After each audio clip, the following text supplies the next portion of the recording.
Hey guys, this is Ben Ricciardi with rotocurve.com, and I'm here with our DraftKings quarterback picks for week 11. There's a couple guys that we're looking at, and it seems like they're coming out on all ends of the spectrum. So let me call up the PowerPoint slide, and we can get into some of the guys we think are good plays and why we like them. The four guys we're going to talk about today are Tom Brady, Derek Carr, Tyrod Taylor, and Mark Sanchez. As you can see, we got an option that's very expensive at $8,500 in Brady, a guy in the mid-tier with Derek Carr at $63. Tyrod Taylor and Mark Sanchez are both pretty cheap options at $5,200 and $5,000 respectively.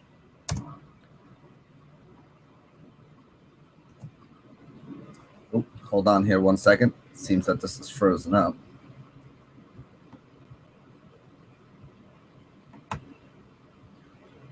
Let me try this one more time here for you. Hold on.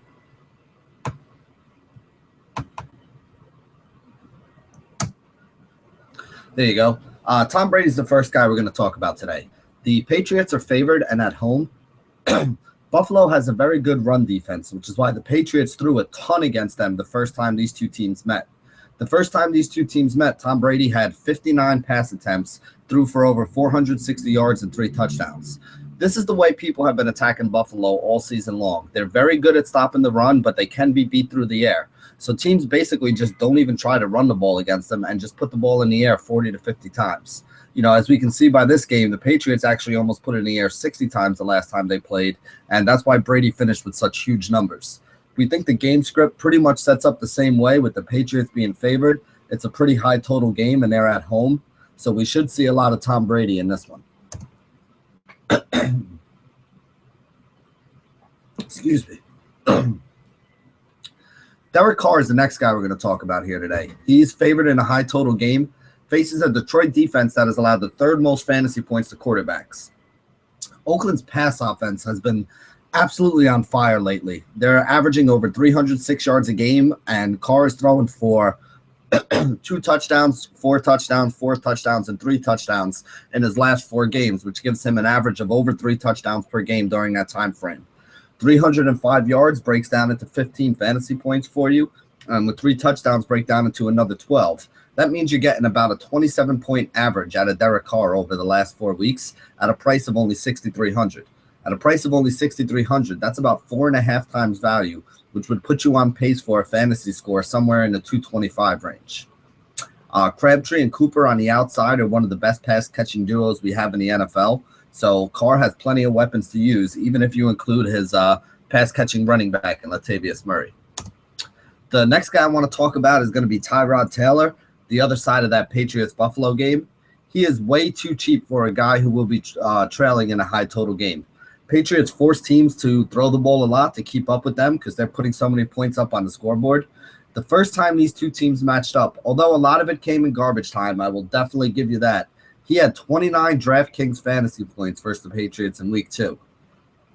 The thing I like about Tyrod is he also has a pretty safe floor because he's going to pick up some yards for you with his legs. And as we've talked about before, a guy who can rush for 50 yards is going to get you 5 points, which is the equivalent of a quarterback throwing the ball for an extra 125 yards.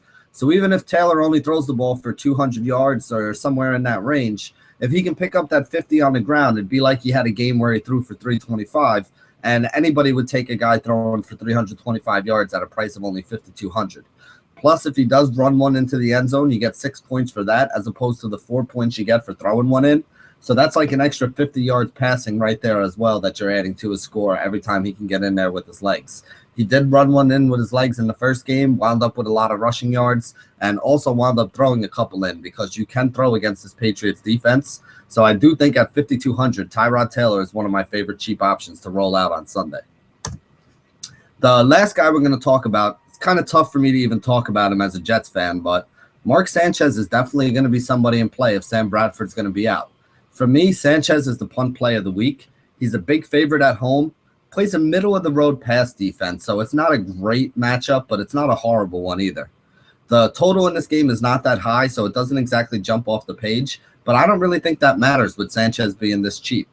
He played very well in this system last season, and 250 yards and 2 touchdowns with 1 interception thrown couple yards rushing, which is something he usually does when he tucks the ball and just picks up something, is definitely within the cards for him, and that would definitely be a game that would give him pretty good value.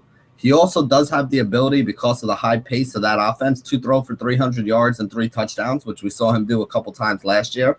Sanchez was one of the top fantasy quarterbacks last year that people were using late in the season.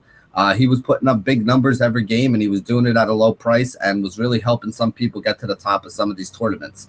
I think he might even have been on a Millie Maker winning roster one week when he hooked up with Jordan Matthews for a couple touchdowns. So as a side note, you might want to take a look at Jordan Matthews, because these two had something pretty special last year, which is what made everybody think Jordan Matthews was going to have a huge season this year. So that pretty much sums it up for the 4 quarterbacks who we're looking at this week. Obviously, there are some other guys in good spots, but these are just some of the guys who we think are worth, taking a look at and putting on your rosters. Aaron Rodgers, I don't think is in a horrible spot, but if you're going to pay up to the top, I think it's better to pay up for Brady than it is to pay up for Rodgers. That Minnesota defense has been pretty solid, although I do like whoever winds up on the side with Xavier Rhodes. He has been getting beat a lot this year, and that's where teams have really been picking on Minnesota. So if you want to stack up Rodgers and whichever receiver winds up on that side, I think that might be a pretty solid play as well. Some of the other guys in the mid-range, I don't really like the matchups for him. Carson Palmer's a guy that we like here. I don't really like his matchup this week. Phillip Rivers is a guy that's always kind of in play, but I don't think he has the softest matchup this week either. So I do think that some of the guys on this list are probably the way that you want to go. I also like Cam Newton more for a cash game because he does have a solid floor. Don't really see the huge upside with Cam. He's not going to throw for a bunch of touchdowns. So the upside game you would be hoping for Cam would be that he gets you 70 or 80 yards rushing and winds up getting himself in the end zone once or twice. So those are pretty much some of the options that you guys can look at. Obviously, we have a lot of backup quarterbacks that are going this week. Good chance you might see Case Keenum. Johnny Manziel is now the starter. Mark Sanchez, who we mentioned already. Ostreiler, who's been backing up Peyton Manning. So we're going to have some new guys coming in here. I don't know how good or how bad that's going to be. Even who's the guy now? TJ Yates backing up Hoyer's in there too. So you got 5 or 6 backups here, which kind of limits the amount of guys that we can even look at. So it's that much more important that you make sure you get a good guy in your roster. I am not taking any chances on most of these new guys, Sanchez being the one guy who I've seen before, and I think that, I would have some shots with. If one of these guys beats me this week, that's fine, but I'd rather take a wait-and-see approach and see, how they do, how they play, how the offense is run with these guys in there.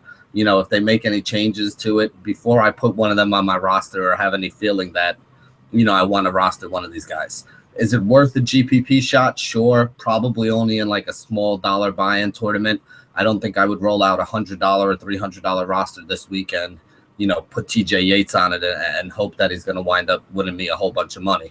But if you want to throw a couple of these in like a $3 qualifier or a $5 tournament, you won't get many arguments from me on that. I do think that if one of these guys goes off, they'll be low owned and they could help you. So that's the tournament strategy for the week at quarterback.